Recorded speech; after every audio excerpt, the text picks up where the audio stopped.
People would say to me, "You're so lucky that you get to work remote." And I never felt lucky. I felt isolated. I felt distanced. I didn't feel part of the company culture in a sort of a guilty way. I'll say I was happy when everyone else went home to work because suddenly on the meetings, everyone was in the same little screen. Suddenly we were all on the same playing field. And I didn't realize how much I would love that. And it really made my work life so much better. And then the thing I'll tell you I learned about other people, and I would say the world in general, is that I need people to be doing what I'm doing and doing it with me. And I learned that we can do so much more with technology than I think we realize. Welcome to another episode of Team Anywhere, where CEOs, leaders, and experts at building teams, companies, organizations, and amazing cultures share how to lead from anywhere in the world. I'm your co-host on the East Coast, Ginny Bianco Mathis. And I'm your co-host on the West Coast, Mitch Simon. And we invite you to join us to Team Anywhere.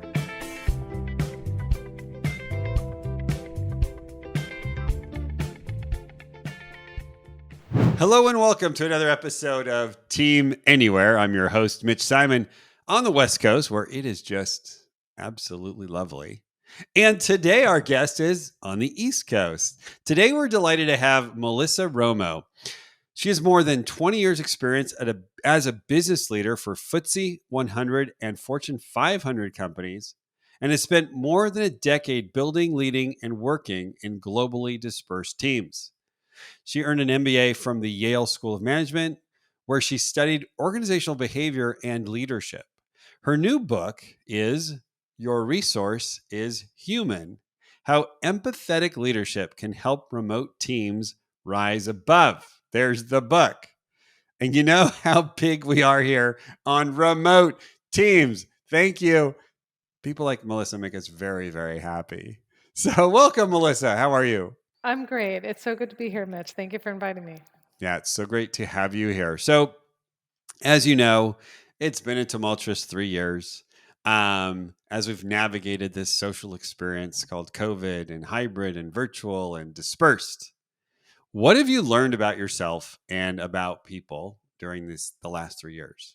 Yeah, well, I've learned about myself. I've learned that I, in a sort of a guilty way, I'll say I was happy when everyone else went home to work because I had been remote for 6 years before, or 4 years before COVID started, and then COVID started, and suddenly on the meetings, everyone was in the same little screen. It wasn't me trying to hear what was happening in a conference room somewhere and all the sidebar conversations and things happening before the meeting or after the meeting that I was left out of.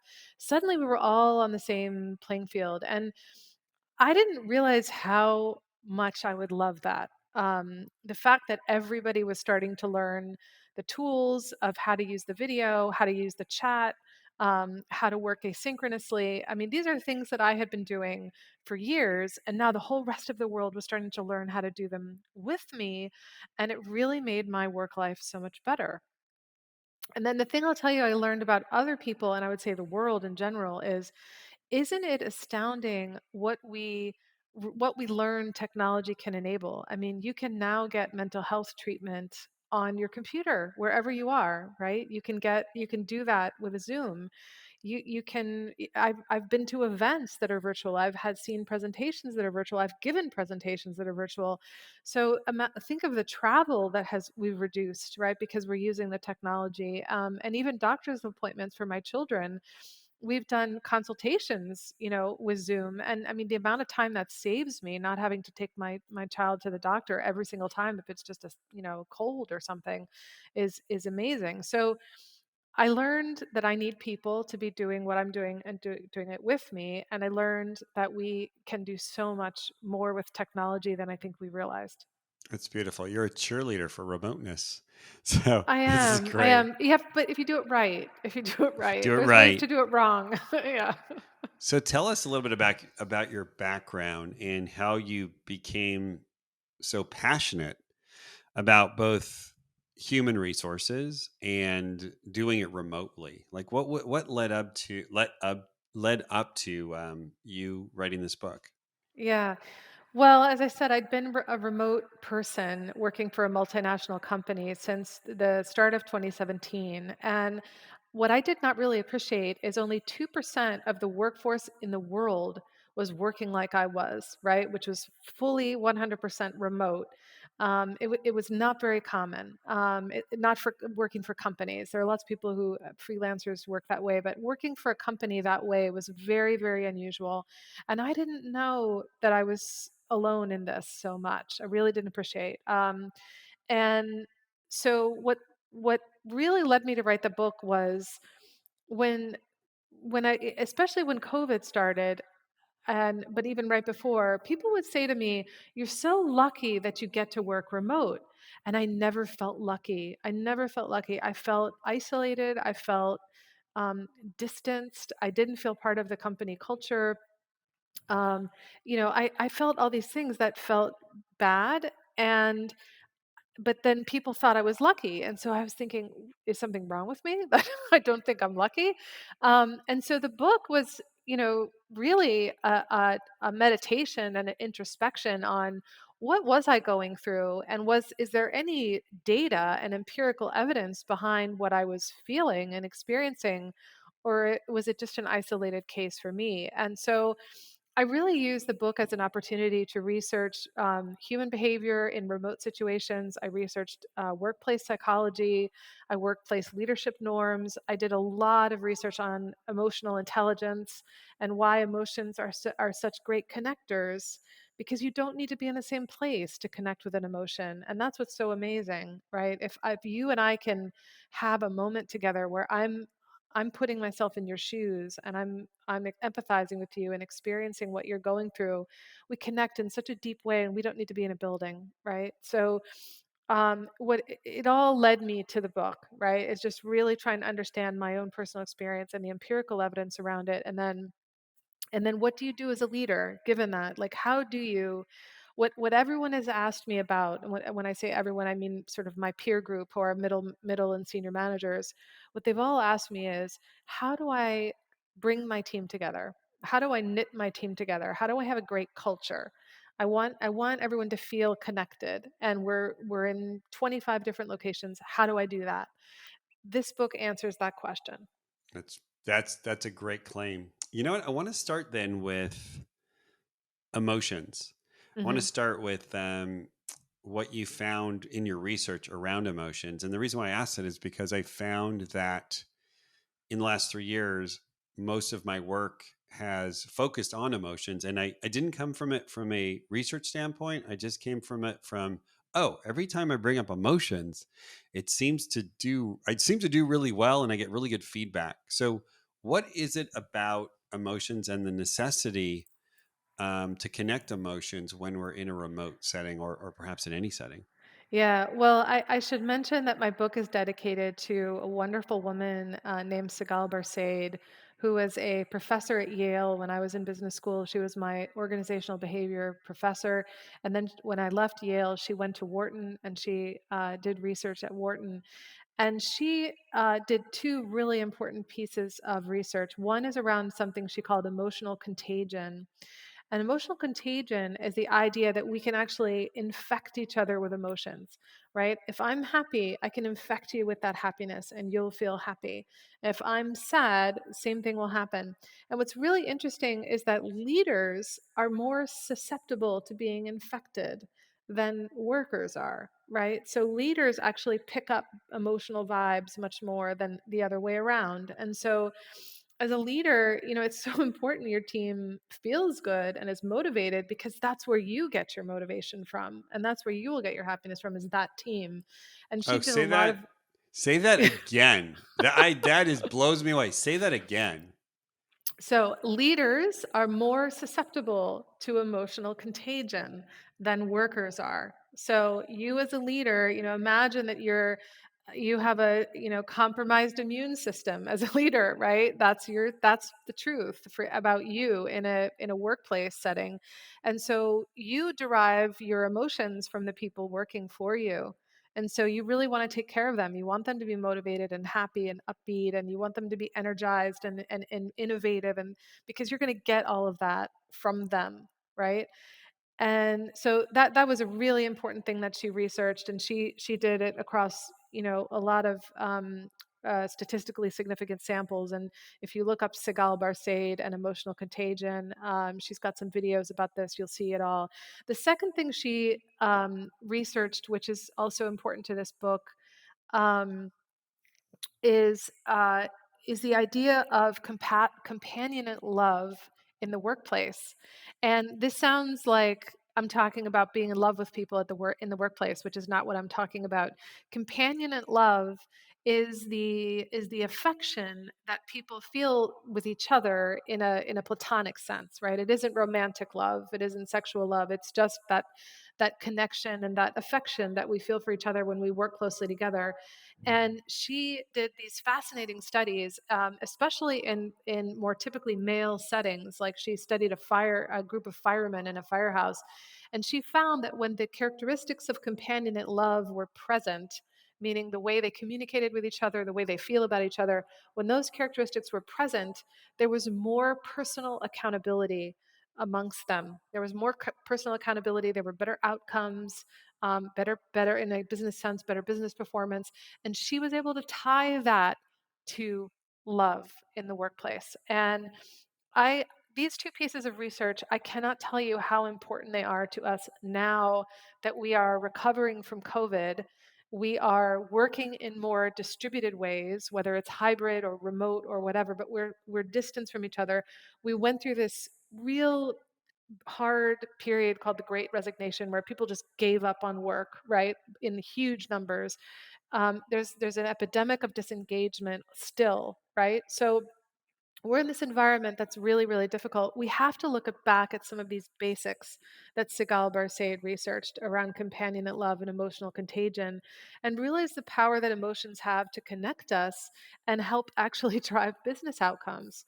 And really, very sadly, I looked her up when I started writing this book, and she passed away from a brain tumor in February of 2022, right as I was starting to write this book. So that is why I dedicated this book to her.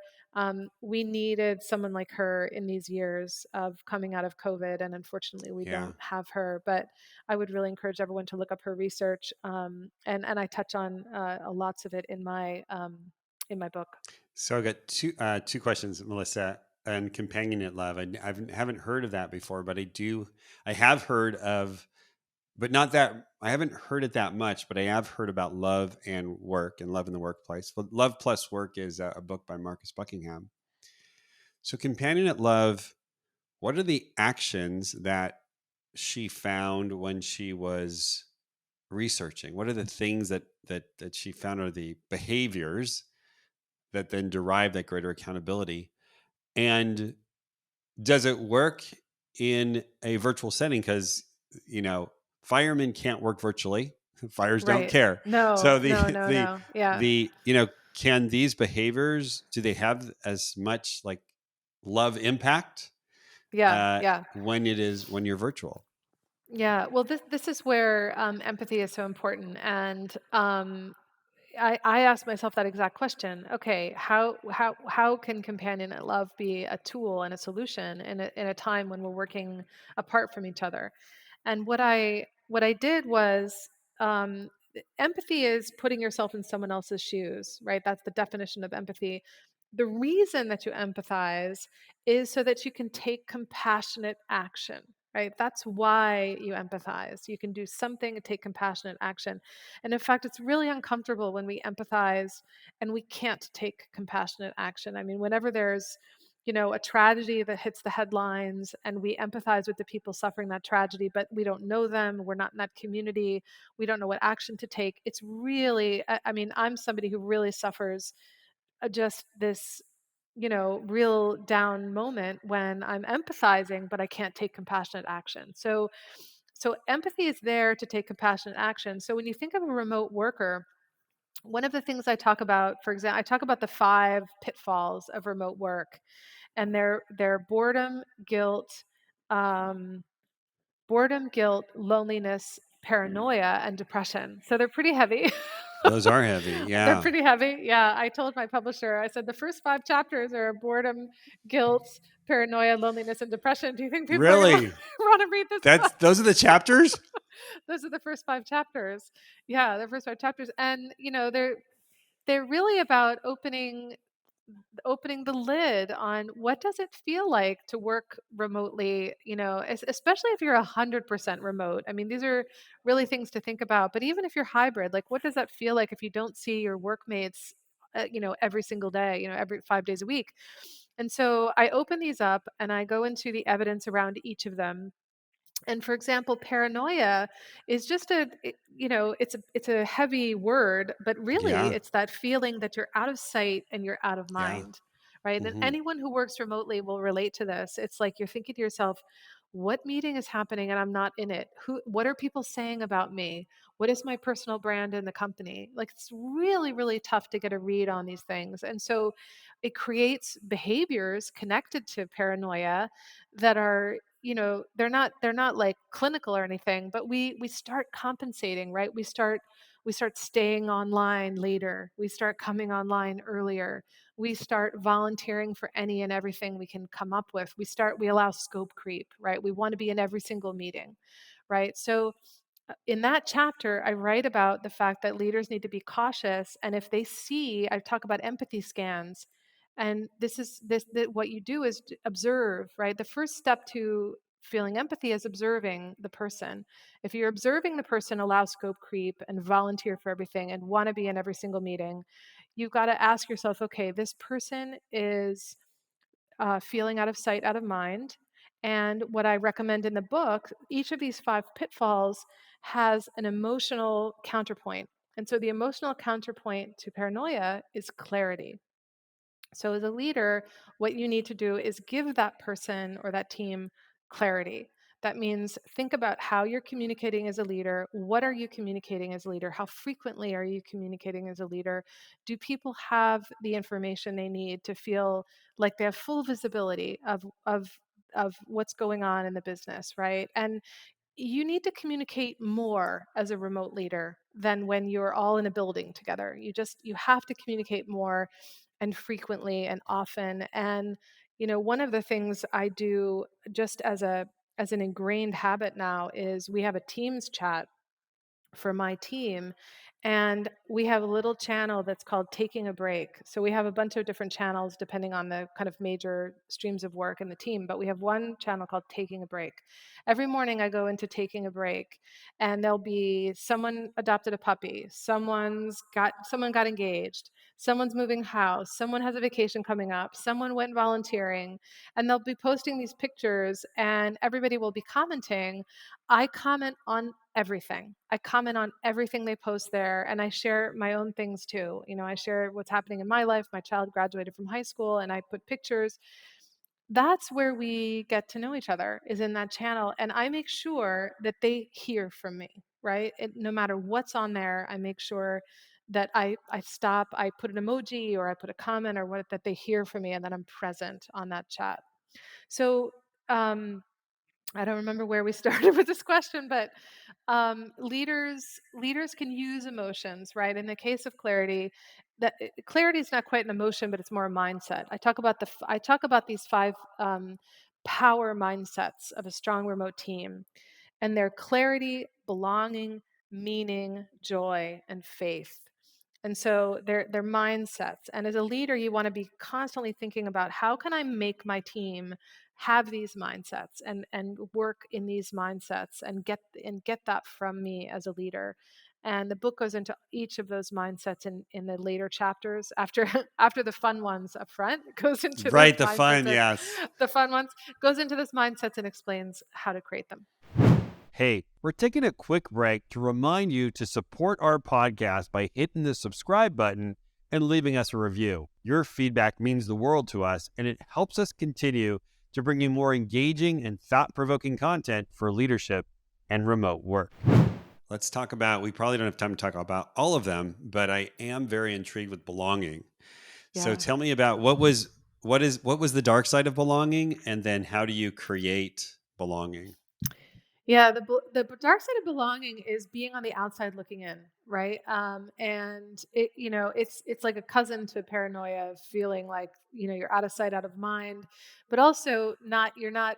There's a party happening and you're not there, right? And this was really hard before COVID when I was Hmm. working remotely, but pretty much everyone else that I worked with was in an office building somewhere for the company, all in a conference room, having drinks after work, having lunch together, pizza in the office, all this kind of stuff. So, um, the gap in belonging is seeing all that. Like, you'll see it on social media. Oh, we had a pizza lunch, or we did this volunteer day, or whatever. You see all that, and you're a remote worker, and you're not part of it, and so you really feel you feel distanced, and that's a really uncomfortable feeling. What I really like about the solution, though, is it's not what you think. The way to get people to feel like they belong is to manage their performance. And the reason that this is the mindset, is creating. This is the leadership behavior. Sorry, to create this mindset of belonging. The reason that it's managing performance is because think of that emotion you get if you ever did a field day in school or something, and you did like a relay race, let's say, with five people, and you all pass the baton, and then at the end you win, and you celebrate that win with those four other people. And accomplishing something with other people in a team is one of the quickest ways to belonging, right? Is I did that, and I did that with Sally, Joe, and Mary, right? The four of us did it, and right there you click and you create this belonging, and there's visibility also, right? I've done something with these three other people, and suddenly everyone knows it. They're seeing me do it. And I feel that sense of belonging from my achievements. And this is an important behavior, leadership behavior, managing performance, because I have to say, Mitch, I was shocked when COVID started. And I'm in the New York City area, and I would ask my peers, since when was the last time you talked to your manager? And months would have gone by that they never talked to their manager once. And I was thinking to myself, where are these managers, and do they even know Yes. what people are doing? Even know what people are doing, right? Like, they even know what people are doing. So it's not about micromanaging, and it's not about being a helicopter manager, but you need to know what your people are doing, and more importantly, you need to know when they're accomplishing things. And when they're accomplishing things, you need to make a lot of noise about it, because that's where they will derive their belonging. I want to talk about joy. Mm. Call me crazy. What's the dark side of joy, and how do you create joy, and why is it so darn important? Yeah, gosh, it's really important. So the dark side of joy is depression. And I really struggle with using the word depression, because depression is a clinical term. And I'm not saying that people who work remotely are depressed. That's not really quite the issue. But when you're remote, you have a lot of time by yourself. And remote people are prone to rumination, right? Hmm. Because something can be happening. And as soon as I turn off my Zoom call, and I'm in my kitchen by myself or whatever, I have time to think about my life, something that's happening in my life, something I'm worried about. I personally, I write about this in the book. I went through a breast cancer diagnosis during COVID, and not only was I really distanced from my workmates, but I didn't even see friends either. And even got to the point, because we didn't have a vaccine for COVID, it even got to the point where I couldn't see my family. My doctor said, Mm. you just need to be completely isolated, because if you Wow. get COVID, it'll affect your treatment, and you can't get COVID. So I was like in solitary confinement. I mean, that's Yeah. what it felt like while I was being treated for cancer. And so God. what happens in that kind of situation is you just have a lot of time to ruminate and worry and think about the worst case scenario and all of this kind of stuff. And so this happens on a lighter scale to people who work on their own in their homes or in a remote location. On a lighter scale, they just have time to ruminate. And so where joy comes in, i- if if you can create a work environment where the person can, when they know, when they wake up in the morning, when they log in, it's there's going to be joy waiting for them, right? And this is why I go to that taking a break channel. I go to that taking a break channel and I see someone's cute puppy, or I see someone's kid who just had a birthday, or someone has something, a big trip coming up and they're, excited about it, or somebody took a walk on the beach by their house, right? And they just posted a picture of it from the morning. I know there's joy waiting for me. And so that's one of the reasons that I wanted to have that taking a break channel. And I encouraged my team to just share anything you want to share, anything at all. It's everything is open, because there's joy there. That's, we're sharing each other's joy with each other. And when you ask my team what really makes us different and makes the team feel good, they say it's caring for each other and having a good time and just feeling joy.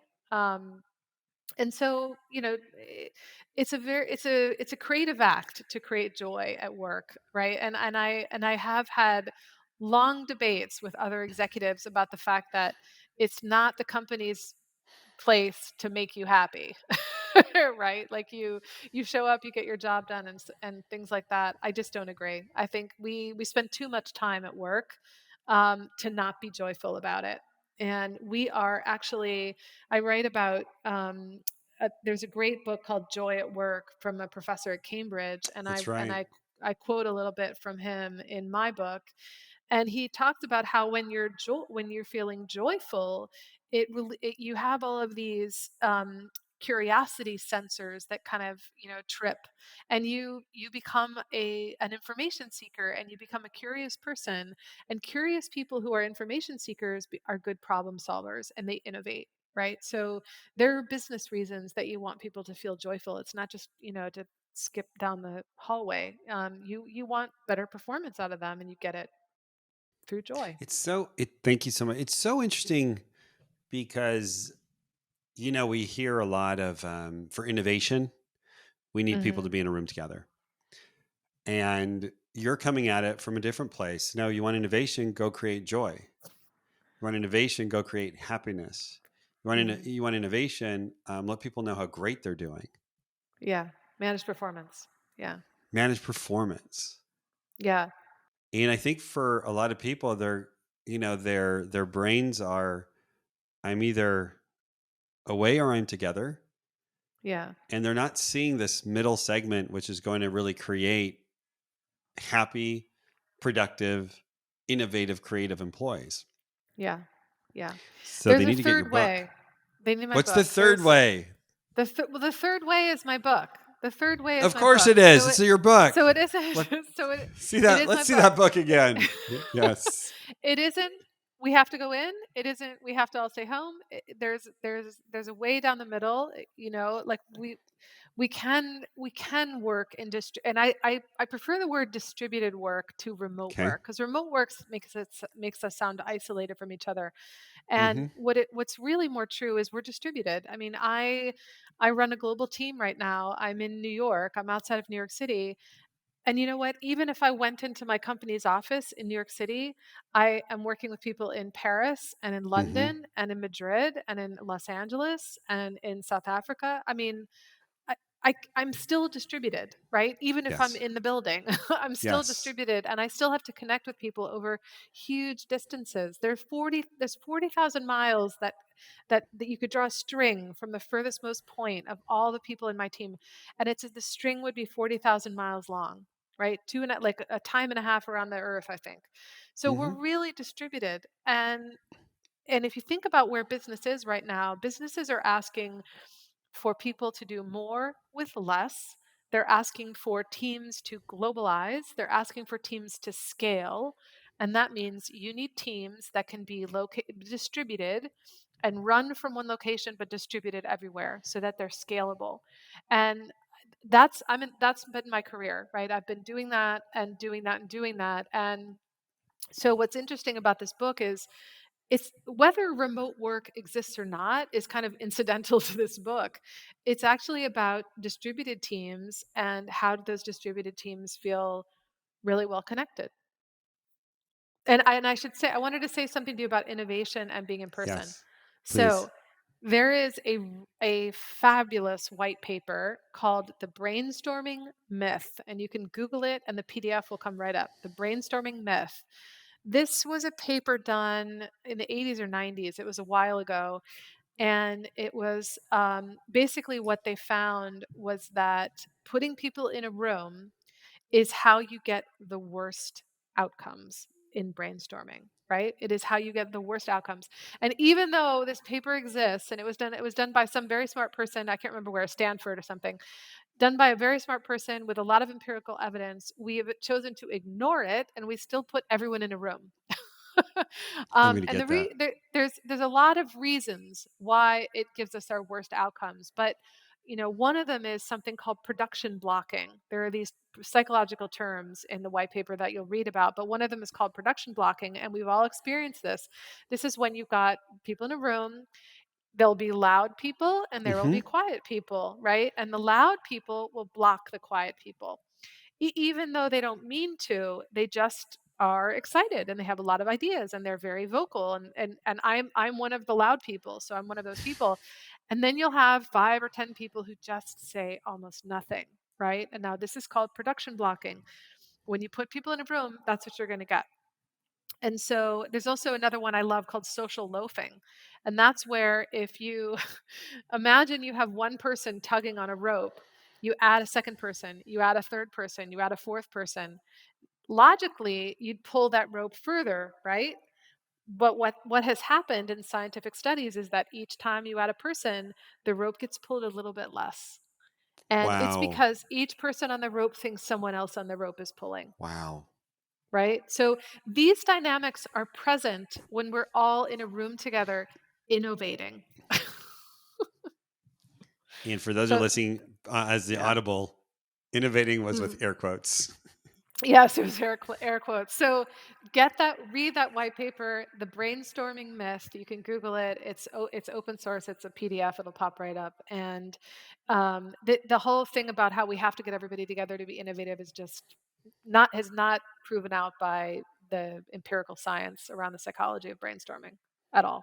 Melissa, you have a tremendous wealth of knowledge, but especially in this area. So, how can we find you and how can we get your book? So my book is available everywhere books are sold. You can buy it on Amazon or ask for it at your bookseller. And I'll hold it up one more time. It's called Your Resource is Human.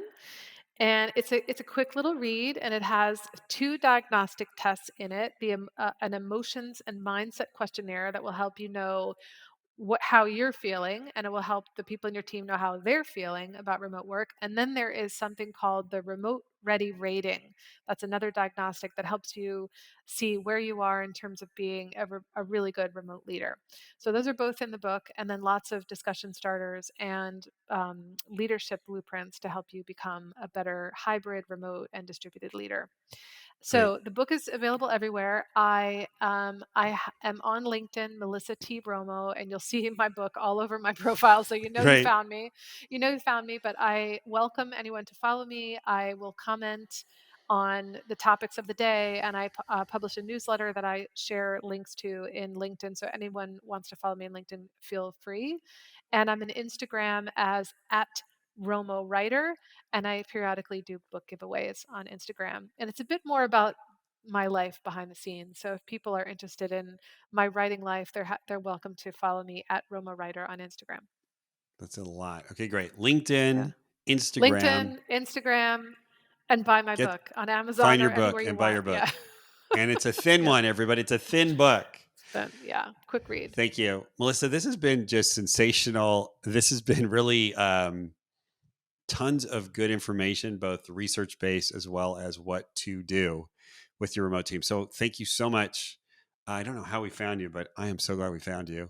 So thank I'm you so so glad I was much. here. Yes, Yeah. Mitch. It was so great to be on. I really enjoyed our conversation. Thank you so much. Great. You're welcome. And so please, if you're on a remote team or you know people on a remote team or you know people who know people on a remote team, share this episode, buy her book, buy Melissa's book, with your friends, your family, your colleagues. And we'll see you next time on our next episode of Team Anywhere. We hope you enjoyed this episode. Don't forget to hit the like button and subscribe to our channel for more engaging content from our podcast. And if you enjoyed this episode, please share the video with your friends so they can join the conversation too.